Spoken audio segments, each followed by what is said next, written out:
Hi everyone, I am Kapil. You are watching Kapil English Word. Guys, today in this video we will teach you about tense.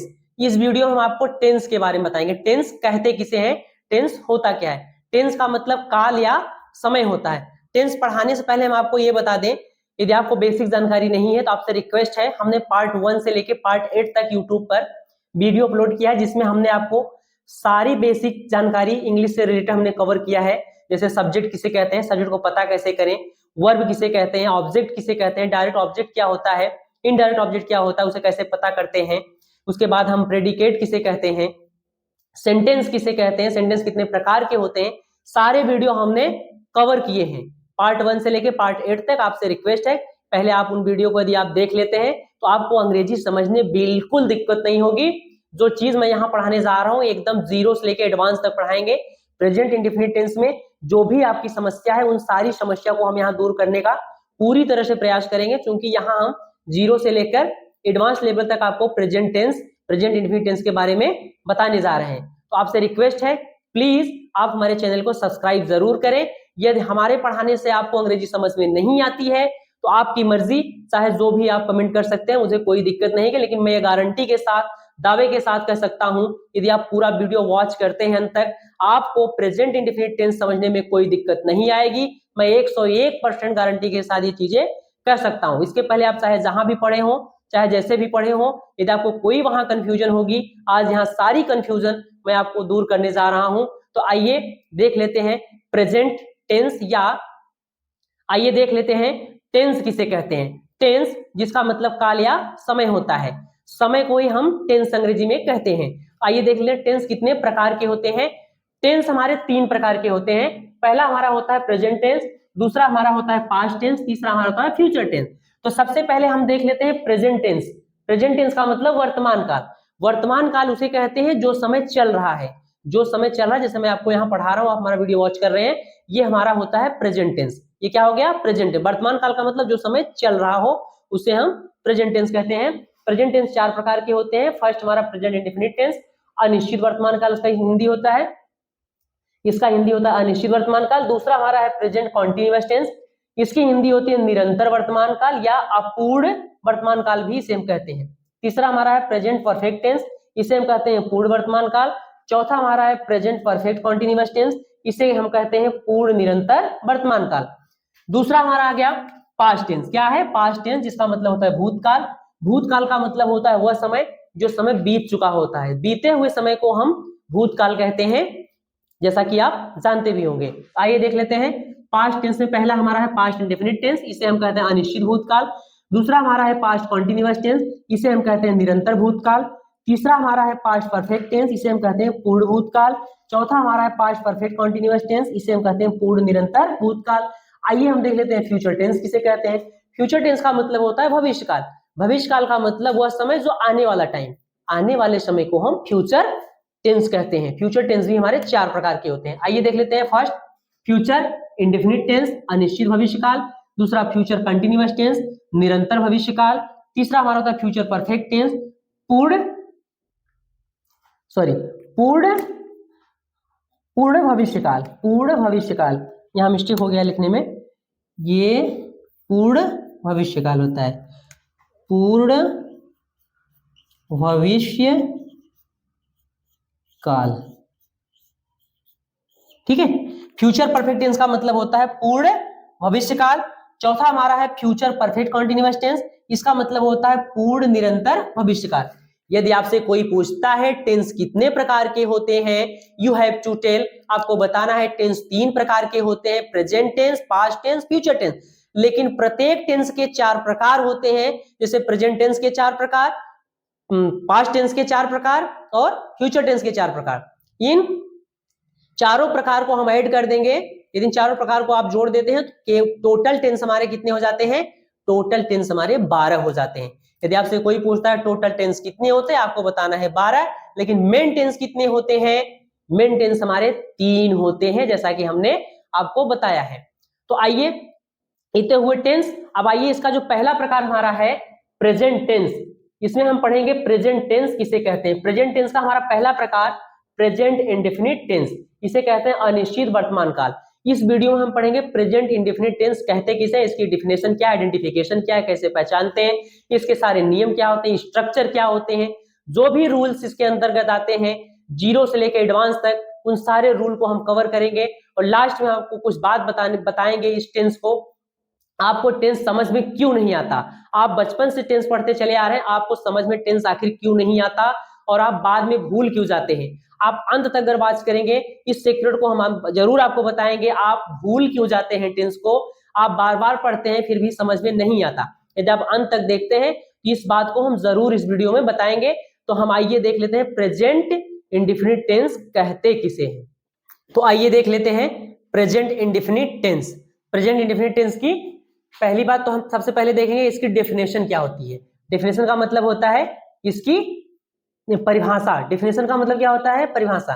तो आइए देख लेते हैं present indefinite tense. सबसे पहले हम इसकी डेफिनेशन देख लेते हैं।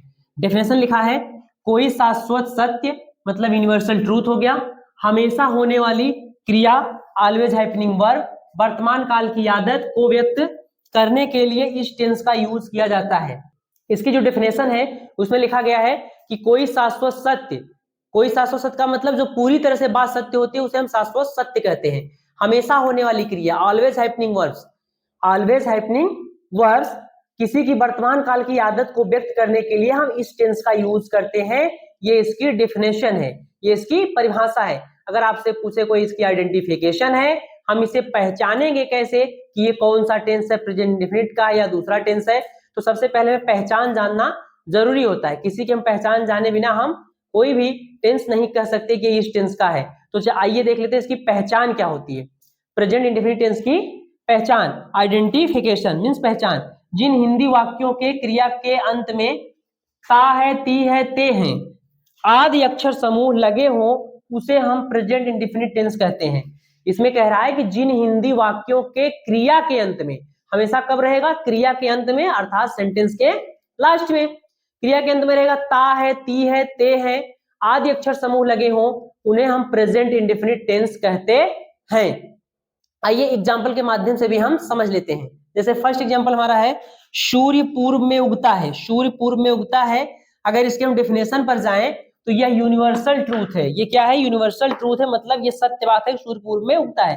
दूसरा, तुम सुबह जल्दी उठते हो, तुम सुबह जल्दी उठते हो, ये क्या है, तुम सुबह जल्दी उठते हो, यह वर्तमान काल की आदत को व्यक्त कर रहा है। किसको व्यक्त कर रहा है, वर्तमान काल की आदत को। ये दूसरा वाला, वे रोज पढ़ते हैं, वे रोज पढ़ते हैं, यह हमेशा होने वाली क्रिया है कि नहीं, वह रोज पढ़ता है, मतलब हमेशा होने वाली वह क्रिया है। अगर इसके हम आइडेंटिफिकेशन पे जाएं तो सूर्य पूर्व में उगता है, ता है आया कि नहीं, जिन हिंदी वाक्यों के अंत में देखो ता है आ जाए तो प्रेजेंट इंडेफिनिट टेंस यहां लिखा गया है, ता है। नेक्स्ट, तुम सुबह जल्दी उठते हो, ये ते हो आया कि नहीं, तुम सुबह जल्दी उठते हो, ते है, ते हो, कुछ भी आ सकता है, ये भी हमारा प्रेजेंट इंडेफिनिट टेंस है। वे रोज पढ़ते हैं, वे रोज पढ़ते हैं, ते है आया कि नहीं आया, ये भी हमारा प्रेजेंट इंडेफिनिट टेंस है। अगर सेंटेंस में आई सब्जेक्ट हो, जैसे मैं रोज जाता हूं, तो यहाँ ता हूं आया, इसके अंत में आ जाएगा ता हूं, तब पर भी समझ जाना कि यह प्रेजेंट इंडेफिनिट टेंस है। यदि आपसे कोई पूछे प्रेजेंट इंडेफिनिट टेंस की आइडेंटिफिकेशन क्या है, आपको बताना है जिन हिंदी वाक्यों के क्रिया के अंत में ता है, ती है, ते है आदि अक्षर समूह लगे हों उन्हें हम प्रेजेंट इंडेफिनिट टेंस कहते हैं। आइए हम इसका स्ट्रक्चर देख लेते हैं। पहला स्ट्रक्चर हमारा है अफर्मेटिव का स्ट्रक्चर, मतलब इसे अंग्रेजी में हम कैसे बनाते हैं, आइए इसका स्ट्रक्चर हम देख लेते हैं, आप अंग्रेजी में जो बनाते हैं। तो आइए देख लेते हैं प्रेजेंट इंडेफिनिट टेंस का स्ट्रक्चर। पहला स्ट्रक्चर हमारा होता है अफर्मेटिव का। अफर्मेटिव हम क्या करते हैं, जो हमारा स्ट्रक्चर, सबसे पहले हम सब्जेक्ट लिखते हैं, उसके बाद क्रिया की फर्स्ट फॉर्म V1 लिखते हैं, उसमें यस लगाते हैं या तो ES लगाते हैं, उसके बाद हम ऑब्जेक्ट लिख देते हैं, उसके बाद हम अदर वर्ड लिख देते हैं। ठीक है, तो ये बात ये उठती है क्रिया में यस या ES लगाते कब है, जब हमारा सब्जेक्ट सिंगुलर हो, सब्जेक्ट सिंगुलर हो तभी हम क्रिया में यस या ES लगाते हैं। यदि हमारा सब्जेक्ट प्लूरल होता है तब हम क्रिया में ना तो यस लगाते हैं ना तो ES। फिर बात ये हो जाती है सब्जेक्ट सिंगुलर हो तो हम क्रिया में यस ES लगाते हैं, लेकिन उसमें भी हम क्रिया में कब यस लगाते हैं कब ES लगाते हैं, हम इस वीडियो में इसे भी आगे बताएंगे। और सबसे बड़ी बात ये उठ रही है कि आपके दिमाग में ये चल रहा होगा कि सिंगुलर सब्जेक्ट क्या होता है। और प्लूरल सब्जेक्ट क्या होता है। तो आइए पहले हम यही देख लेते हैं कि सिंगुलर सब्जेक्ट कहते किसे हैं और प्लूरल सब्जेक्ट होते क्या हैं। तो आइए देख लेते हैं। तो आइए देख लेते हैं सिंगुलर और प्लूरल सब्जेक्ट कहते किसे हैं। बिना इनके जाने हम सेंटेंस का स्ट्रक्चर अफर्मेटिव हम समझ ही नहीं सकते। आइए हम आपको समझा दें सिंगुलर और प्लूरल का जो सिस्टम है क्या होता है। तो आइए देख लेते हैं सिंगुलर सब्जेक्ट किसे कहते हैं। सिंगुलर सब्जेक्ट का मतलब होता है एक वचन कर्ता। क्या मतलब होता है? एक वचन कर्ता। A subject that expresses one things is called singular subject.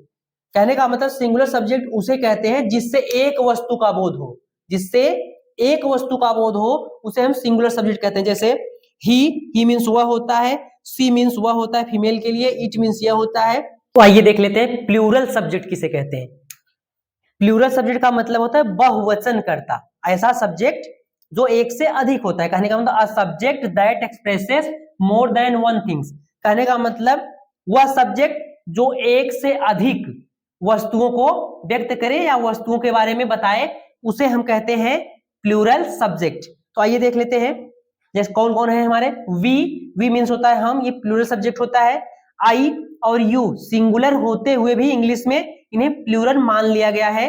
They means वे होता है, प्लस एक से अधिक वस्तुओं या व्यक्तियों के नाम। कहने का मतलब अगर एक से अधिक वस्तु है तो उसे प्लूरल सब्जेक्ट कहते हैं। जैसे कुर्सी है उसे हम चेयर कहते हैं।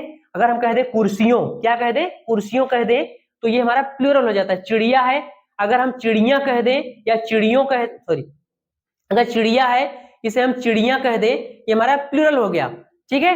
अगर खिलौना है उसे हम खिलौने कह दें तब पर भी हमारा क्या हो गया? ये प्लूरल सब्जेक्ट हो गया। कहने का मतलब एक से अधिक वस्तु अगर हो जाए प्लूरल हो जाता है, और एक से अधिक व्यक्तियों के नाम हो जाए जैसे मोहन और सोहन, सीता और गीता, राधा और मीरा, ये सभी क्या है? हमारे प्लूरल सब्जेक्ट। मतलब एक से अधिक नाम अगर आ जाए ये भी हमारे प्लूरल सब्जेक्ट कहलाते हैं। ये हुए हमारे सिंगुलर और प्लूरल सब्जेक्ट। आइए अब देख लेते हैं हम सब्जेक्ट जब हमारा सिंगुलर होता है अफर्मेटिव में, प्रेजेंट इंडेफिनिट टेंस में, वहां पे हम क्रिया में यस और ईएस कब लगाते हैं। आइए इसके बारे में हम आपको बता दें क्रिया में कब यस या ईएस लगाया जाता है। आइए देख लेते हैं क्रिया में हम कब यस लगाते हैं और कब ईएस लगाते हैं। तो हमारा पहला नियम है, लिखा है क्रिया में यस या ईएस से संबंधित नियम। पहला नियम हमारा कह रहा है कि यदि इंग्लिश वर्ब में अंतिम अक्षर, इंग्लिश वर्ब का अंतिम अक्षर क्या हो? ओ हो, एक्स हो, यस हो या यस एच हो या सी एच हो तो यस के बजाय क्रिया में ईएस लगाएं। कहने का मतलब जिन वर्ड्स का अंतिम अक्षर इन लेटर पे समाप्त हो रहा हो तो उसमें हम क्या जोड़ते हैं? उसमें केवल हम ईएस जोड़ते हैं, यस नहीं लगाते हैं। जैसे पहला हमारा गो है, गो मीन्स जाना होता है, इसमें गोज हो गया। दूसरा हमारा टैक्स है, टैक्सेस हो गया, टैक्स का मतलब जानते हैं आप। तीसरा हमारा वॉच हो गया, वॉच मीन्स देखना, वॉचेस हो गया। चौथा हमारा मिक्स है, मिलाना, मिक्सेस हो गया। और मिस है ये पांचवा, इसमें ईएस लगा देंगे, मिसेस हो जाएगा। छठा हमारा है टीच, टीच का मतलब होता है पढ़ाना, ये टीचेस हो जाएगा। ये वॉश है, वॉश मीन्स धोना, कपड़े उपड़े धोना, वॉशेस हो जाएगा। और ये हमारा है पास, पास में हम भी क्योंकि अंतिम अक्षर यस है यहाँ हम क्या लगाएंगे? ईएस लगाएंगे। कहने का मतलब जब क्रिया का अंतिम अक्षर आपको कहीं भी ओ दिख जाए, यक्स दिख जाए, यस दिख जाए, यस यस दिख जाए, सी एस दिख जाए, तब उस सेंटेंस में, उस अफर्मेटिव के सेंटेंस में हम क्रिया में केवल ईएस लगाते हैं। क्या लगाते हैं? केवल ईएस। तो आइए दूसरा नियम हम देख लेते हैं। दूसरा नियम क्या है? दूसरा नियम यह है यदि क्रिया के आखिर में वाई हो, यदि क्रिया के आखिरी में वाई हो तो वाई को आई में बदल के, वाई को आई करके ईएस लगाएं। कहने का मतलब अगर कोई क्रिया है जिसके अंत में वाई हो तो उसे हम क्या करते हैं अफर्मेटिव में? वाई को हम आई में बदल देते हैं, वाई की जगह आई कर देते हैं। जैसे ट्राई है, देखो वाई की जगह आई हो गया, उसके बाद हम ईएस लगा दिए, ट्राइज हो जाएगा। ये स्टडी है, ये स्टडी को हमने किसमें कर दिया? ये स्टडीज में कर दिया। तो ये भी हमारा वाई को आई में बदल दिया गया। आइए अगला नियम हम देख लेते हैं, तीसरा। जैसे कैरी हो गया, यहां जगह नहीं है, नीचे मान लो, यहां हम लिख देते हैं। जैसे कैरी हो गया, क्या हो गया? कैरी, कैरी का मतलब जानते हैं ढोकर ले जाना। तो कैरी को हम बदल देंगे CARR, वाई को आई में ES, कैरीज हो जाता है। ये हुए हमारे यस या ईएस से संबंधित नियम। आइए और भी जो नियम है उसे भी देख लेते हैं। आइए तीसरा नियम देख लेते हैं। तीसरा नियम क्या है? कह रहा है परंतु वाई से पहले कोई स्वर हो तो वाई का आई नहीं किया जाता है, तब केवल यस लगा देते हैं। कहने का मतलब कोई वर्ब हो, अगर उसका अंतिम अक्षर वाई हो और वाई से पहले कोई वावेल हो, मतलब कोई स्वर हो, तब हम वाई को आई में नहीं बदलते हैं, केवल उसमें हम यस जोड़ देते हैं। जैसे प्ले है, अंतिम अक्षर वाई है, वाई से पहले देखो ए आ रहा है, स्वर है, ये प्लेज हो जाएगा। नेक्स्ट है बाय। बाय मीन्स होता है खरीदना, ये अंतिम अक्षर वाई, वाई से पूर्व एक स्वर है यू, इसमें हम बाइस कह देते हैं, बाइस कह देते हैं। अगला नेक्स्ट हमारा है थर्ड ओबे। ओबे को हम किसे बदल देते हैं? ओबेस, ओबेस में बदल देते हैं, क्योंकि वाई से पहले क्या है? ई है। ठीक है, तो ये हमारे हुए एग्जाम्पल यस या ई यस से रिलेटेड जो एग्जाम्पल हम आपको बताने जा रहे थे, ये एग्जाम्पल आपके हो गए हैं। अगर यदि इन सब के अलावा कोई भी वर्ब आए उसमें हम केवल यस को ऐड करते हैं, इतना नोट कर लीजिए। ये जो नियम बताए हैं, ईएस वाला बताए हैं, वाई को आई में बदल दिया जाता है, उसके बाद ईएस लगाया जाता है, और कब वाई के बाद यस लगाया जाता है, ये वाला नियम बताए हैं। अगर इनके अलावा और कोई वर्ब आता है तो उसमें केवल हम यस को ऐड करते हैं, ना कि इन सबको। ये हुए हमारे यस या ईएस से संबंधित नियम। तो आइए देख लेते हैं प्रेजेंट इंडेफिनिट टेंस के एग्जांपल, उसका स्ट्रक्चर क्या है अफर्मेटिव सेंटेंस का। अफर्मेटिव का स्ट्रक्चर हम देख लेते हैं, स्ट्रक्चर ऑफ अफर्मेटिव सेंटेंस। सबसे पहले हम सब्जेक्ट लिखेंगे, V1 लिखेंगे, प्लस यस या ईएस लगाएंगे, plus object plus other word. तो आइए एग्जांपल देख लेते हैं। जैसे मैं जाता हूं, मैं जाता हूं, यहां हमारा सब्जेक्ट क्या है? आई। सब्जेक्ट क्या है? आई। कैसे पता करेंगे सब्जेक्ट? ये हम अपने लास्ट वीडियो में, आप जब पार्ट 1 से लेके पार्ट 8 तक आप हमारी वीडियो देखेंगे, हमने वहां आपको बता दिया है सब्जेक्ट कैसे पता करते हैं, वर्ब कैसे पता करते हैं, ऑब्जेक्ट कैसे पता करते हैं। वो वीडियो आप देखते हैं तो यहाँ आपको कोई दिक्कत नहीं होगी। तो आइए देख लेते हैं। मैं जाता हूं, आई गो। सब्जेक्ट क्या है? सब्जेक्ट सबसे पहले लगाएंगे आई, फिर उसके बाद क्रिया लगाएंगे V1 गो। यस या यस इसमें नहीं लगेगा, क्योंकि आई के साथ ना तो यस लगता है ना तो ई यस, ये हम पहले बता चुके हैं। दूसरा, वह जाता है, ही गोज, ही गोज, इसमें ईएस लगा, ईएस इसलिए लगा क्योंकि क्रिया के अंत में ओ है, क्रिया के अंत में क्या है? ओ है, इसलिए यहाँ ईएस लगा। ही गोज और सब्जेक्ट हमारा सिंगुलर रहता है, तभी यस या ईएस लगता है। वह खेलता है, वह खेलता है की अंग्रेजी होगी ही प्लेज, ही प्लेज, इसमें यस लगेगा क्योंकि क्रिया के अंत में वाई है। आइए फिर देख लेते हैं। वे दिन भर काम करते हैं, वे दिन भर काम करते हैं, यहाँ हमारा सब्जेक्ट जो है प्लूरल है। क्या है? प्लूरल है, प्लूरल है। वे की अंग्रेजी दे हो जाती है, और करना की अंग्रेजी क्या हो जाती है? डू। डू मीन्स होता है करना, और वर्क मीन्स काम होता है। उसके बाद अदर वर्ड बचा, ऑल डे हो गया, दिन भर, subject verb object plus other word, इसका मतलब they do work all day. Next है वह अपना पाठ याद करता है। सब्जेक्ट यहाँ ही है, क्या है? ही मीन्स होता है वह, लर्न्स, लर्न्स मीन्स होता है याद करना, क्रिया है। हिज लेसन, हिज लेसन मतलब अपना पाठ हो गया। यदि सब्जेक्ट ही हो, यदि सब्जेक्ट ही हो और हिंदी सेंटेंस में अपना लिखा हो, क्या लिखा हो? अपना, ही के साथ अपना आए तो उसकी अंग्रेजी हमेशा हिज होती है। यदि सेंटेंस सी होता है यही, वह अपना पाठ याद करती है, तो यहाँ हो जाता सी लर्न्स हर लेसन। सी के साथ हर का यूज किया जाता है अपना अपनी के लिए। अगर यही सब्जेक्ट आपका यू होता तो यू लर्न योर लेसन हो जाता, यू के साथ योर का यूज कर दिया जाता। अगर वी होता तो वी लर्न आवर लेसन हो जाता, वी के साथ अपना अपनी के लिए आवर का यूज करते हैं। अगर ये हमारा सब्जेक्ट दे होता, दे के साथ हम दियर का यूज करते, जैसे दे लर्न दियर लेसन, ये हो जाते। तो ये हुए हमारे। अगर यही हमारा सब्जेक्ट आई होता, आई लर्न माई लेसन, आई के साथ हम क्या लगा देते? I learn my lesson. अगर अपना अपनी ऐसा आ रहा है, अगर सब्जेक्ट में ही, सी, ईट, अगर ईट होता, ईट के साथ अपना अपनी के लिए ईट्स लग जाता, और आई होगा, आई के साथ माई, यू के साथ योर, सी के साथ हर, दे के साथ दियर, वी के साथ आवर का यूज किया जाता है। तुम एक पत्र लिखते हो, तुम एक पत्र लिखते हो, सबसे पहले हम क्या लिखेंगे? सब्जेक्ट। सब्जेक्ट क्या है? यू है, सबसे पहले हमने यू लिखा, फिर हम क्या लिखेंगे? वर्ब। वर्ब क्या है? राइट, राइट में लिखना होता है, इसमें यस या यस नहीं लगेगा क्योंकि हमारा सब्जेक्ट यहाँ है तो सिंगुलर, लेकिन अंग्रेजी का नियम यह है कि प्लूरल का काम करता है, तो इसके साथ यस या यस नहीं लगता। यू राइट वर्ब हो गया। अब देखो अ लेटर, अ लेटर हमारा क्या है? ऑब्जेक्ट है। ऑब्जेक्ट कैसे पता करते हैं?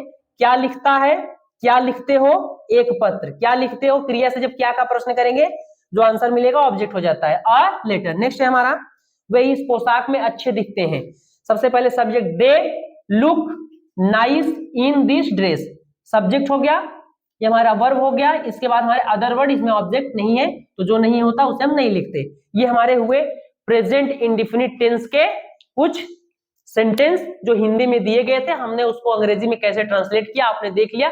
आपको सिर्फ रूल याद कर लेना है, जो इसका स्ट्रक्चर है आपको यही फॉलो करना है अफर्मेटिव सेंटेंस में, बस उसके बाद आपको कोई दिक्कत ही ट्रांसलेट में नहीं होगी। तो आइए थोड़ा और लंबे सेंटेंस हम देख लेते हैं हिंदी में, अगर सेंटेंस हमारा थोड़ा लंबा हो उसको हम ट्रांसलेट कैसे करते हैं। आइए अगला एग्जांपल देख लेते हैं।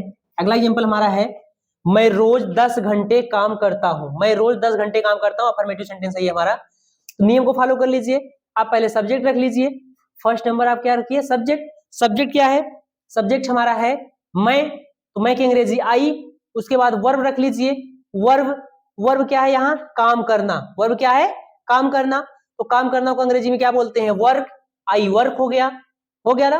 फिर उसके बाद यस या ईएस आता है, यस या ईएस इसमें लगेगा नहीं क्योंकि आई के साथ ना तो यस लगता है ना तो ईएस। उसके बाद हमारा आ जाता है ऑब्जेक्ट, ऑब्जेक्ट इसमें है ही नहीं, ऑब्जेक्ट है ही नहीं, इसमें क्या है अदर वर्ड्स, इसलिए 10 आवर्स डेली, 10 आवर्स डेली कहने का मतलब अदर वर्ड्स फिर हम लगा दिए, जो ऑब्जेक्ट नहीं है उसे हम नहीं लगाते। आ जाइए फिर तुम खुद को भाग्यशाली समझते हो, तुम खुद को भाग्यशाली समझते हो, इसमें हमारा सब्जेक्ट क्या है यू है, यू हो गया। कंसीडर मीन्स होता है समझना, कंसीडर मीन्स क्या होता है समझना। उसके बाद ये हमारा ये वर्ब हो गया।